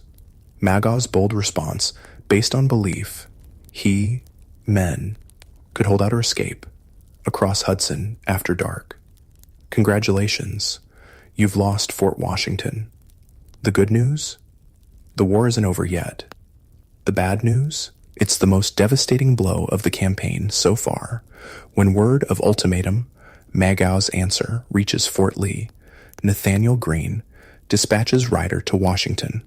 Washington dashes back, arrives Fort Lee nightfall. Greene, Putnam, rode across river to meet Magaw, appraise situation. Washington follows in small boat. Halfway across, meets Greene Putnam returning. Mid-river and dark, Greene Putnam give encouraging report. Troops in high spirits would make good defense. Being late at night, Washington says, 3 return to Fort Lee. Same night, unobserved, British bring 30 flatboats upriver with muffled oars, past Fort Washington, into Spuyten Duyvil Creek, down Harlem, ready for morning. First chance, early Saturday, November 16th, Washington with Greene, Putnam, Mercer, again crosses Hudson to determine what was best to be done. Boat pushes off, sound of heavy cannon carries over water. Off in distance, left of Fort Washington. Sea attack begun. Landing opposite shore, downriver from fort. 4 generals scramble up steep slopes to crest near Morris House. All stood in a very awkward situation. Greene writes, disposition made, enemy advancing, durst not make new disposition. Still couldn't see disaster. Urged Washington leave. Go back. Greene volunteers stay. Putnam. Mercer also. Washington thinks it best. They all go. Assault from 3 directions after prolonged pounding. 4,000 Hessians from north. Over. Bridge at King's Bridge. Led by Knyphausen. Requested honor main attack. Hessians professionals. Performed duty. Day to show superior in profession taken pride in. Sterling, prisoner, heard Hessian officers remark duty, not inquire, which side right. Force of British under Cornwallis. Highlanders, strike east, crossing Harlem River in flatboats, brought up night. Third force, 3,000, British Hessians, south, led by Percy. By 10 o'clock, Howe committed 8,000 troops, nearly 4 times defending force. Farthest reach of outer defenses 5 miles. Kniephausen's Hessians face steepest terrain, withering fire from VA-MD riflemen among rocks. Ferocious fighting. Hessians, dauntless. Rock slopes scaled rough even without fire. Officer Wiederhold. Attack. Almost inaccessible rock. Every obstacle swept aside. Precipitous rocks scaled. Hessian soldier Ruber, obliged to drag ourselves by beech tree bushes, could not really stand. At last, on hilltop, trees stones, hard time, no idea of yielding. Rahl gives word. All that are my grenadiers, march forwards. Drummers strike up march. Hautboy players blew. All alive shouted, hurrah! Mingled together, Americans, Hessians. No more firing, ran forward pell-mell upon fortress. Grant, disliked Hessians almost as much as Americans, writes admiration how they surmounted every difficulty, gaining heights, kept on, at a trot. Kniephausen had not stopped Rahl, convinced he would be in fort 5 minutes. Other sides of attack advanced. Some American defenders little resistance, others fight tenaciously. Graydon commanded company facing Percy's assault from south. 150 men, single 18-pound cannon, held off 800 British. Percy's attacking troops capture Morris House, 15 minutes after Washington general's exit. Courage not enough. Americans too few. Extended lines. Only recourse retreat to fort, with speed. 17-year-old Private John Adlam ran distance uphill, hardly breath. As I was a good deal fatigued, walked to the fort, very leisurely. Near Fort British Firefield piece, with round shot at huddles between fort lines, within Abitus. Ball took part of 2 men's heads, wounded another, went into fort. By 1 o'clock, defending force driven inside fort, scarcely room. Hour later, Hessian commander Kniephausen demands surrender. Maga time to decide, asks half hour. Howe arrives, orders surrender immediately, no terms other than promise of lives.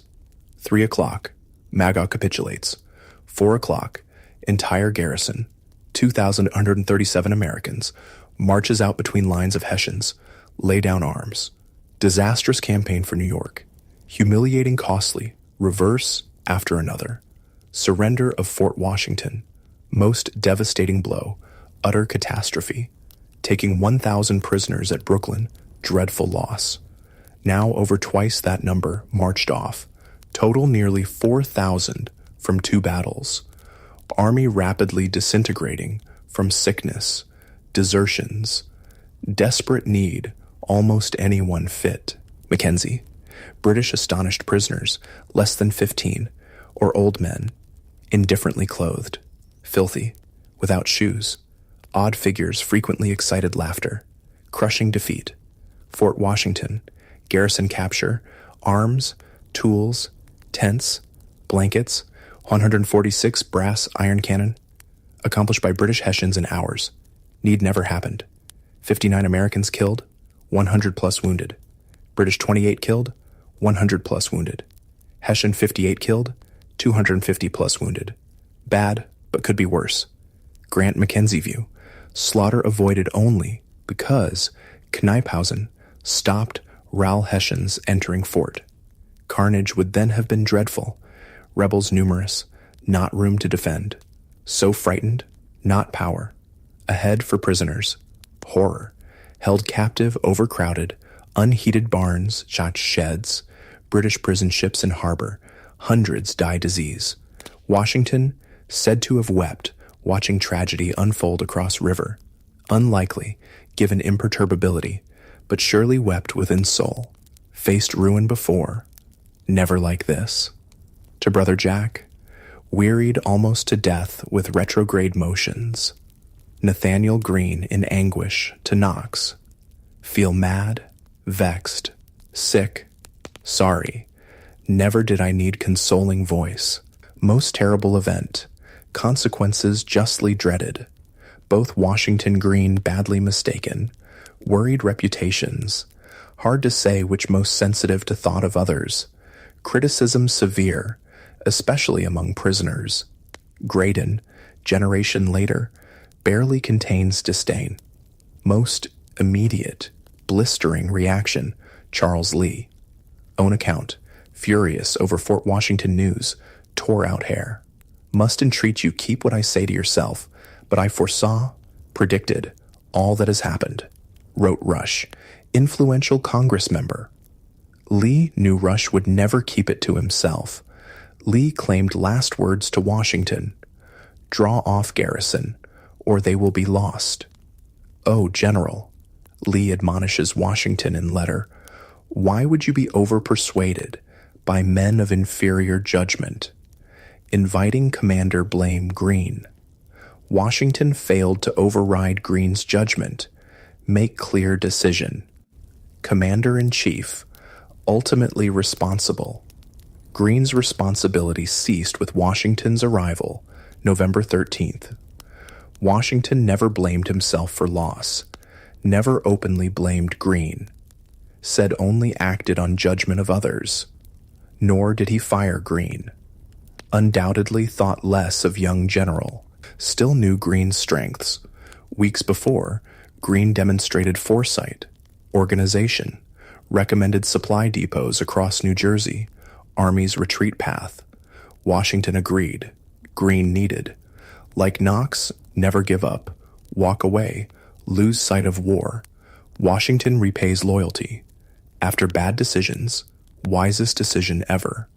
Only one American hero emerges from Fort Washington. Margaret, Molly, Corbin, wife of Penn soldier John Corbin, went into battle at husband's side. Killed, she stepped into place to load fire cannon. Fell wounded, nearly losing arm. After surrender, allowed return home to Pennsylvania.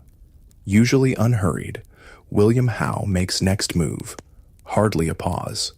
3 nights later, sends 4,000 British Hessian troops under darkness, drenching rain across Hudson. Land upstream Fort Lee at Gloucester. Led by Cornwallis, scale palisades, steep footpath. Once on top, advance on Fort Lee. Daring attack like Howe's at Quebec. Warning reaches Fort Lee, advance. Possibly local farmer or British deserter.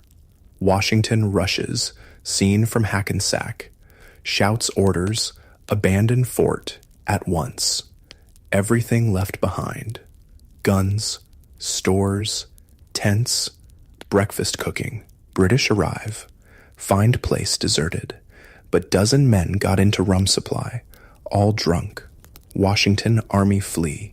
In haste down road over Hackensack River, farther into New Jersey. Congratulations. You've retreated across New Jersey. The good news? You're still alive. The bad news? Your army is battered, dispirited, and shrinking rapidly. Retreat southward across New Jersey begins November 21st, headed for crossing Aquakanonk on Passaic River. Retreat only choice, river's possible defense in dead flat country. No stone walls. Over Passaic, push on 20 miles to Newark. Heavy rains, narrow roads sloppy with mud. Men in tatters, many without shoes. Feet wrapped in rags. Washington rides rear of column. Point remembered by James Monroe, 18, Virginia lieutenant. Saw him head small band, near enemy. Countenance, manner impressed Monroe. Monroe estimates Washington at most 3,000 men. Expression no sign of worry. Deportment so firm, dignified, yet so modest. Never seen in any other person. Washington sets army on road early morning, but gets off urgent request to Lee at North Castle, NY. Worries, troubles clear. Men broken and dispirited. No tents, baggage, entrenching tools. Left behind at Fort Lee. Dared not risk contact with enemy. So must leave a very fine country open to their ravages. Urges Lee cross Hudson with brigades. Join forces before too late. New Jersey too rich prize.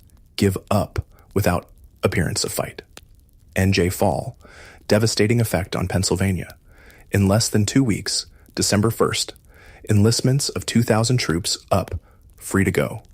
Same nightmare prospect, faced at Boston, year before. Misery greater. Morale, suffering. Chance army evaporates. Privately, Washington talks with Reed possibility retreating to western Pennsylvania. Reed thinks if eastern Penn gives up, rest of state follows. Washington hand over throat, remarks, "My neck does not feel as though it was made for a halter." Talks, retreating to mountains, Augusta County, western VA. If overpowered, must cross the Allegheny Mountains. New enemy little idea how big country. Problem, not few American soldiers in 13 states. Plenty. States reluctant send troops.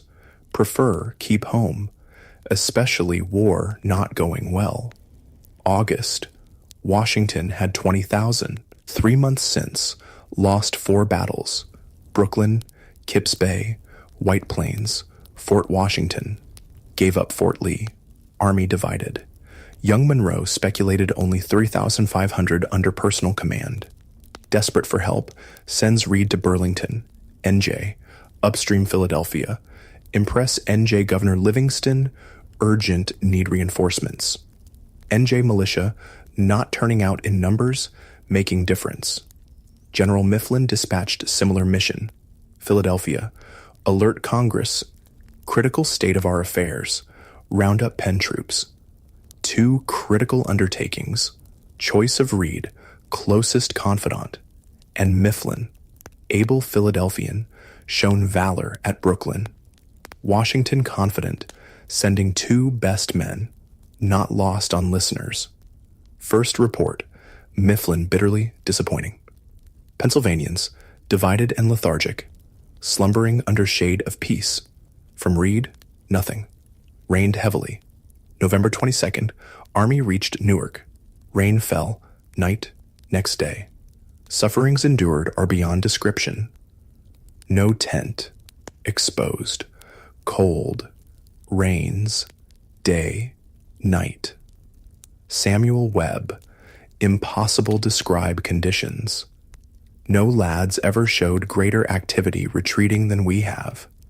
Best fellows at business. Webb, recovered from wounds, on Washington's staff.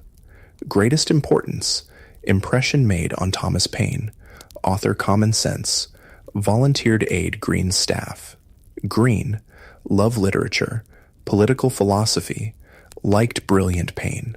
Green raised Quaker, pamphlet widely read, called him Common Sense. Common Sense and call snarl, perpetually wrangling.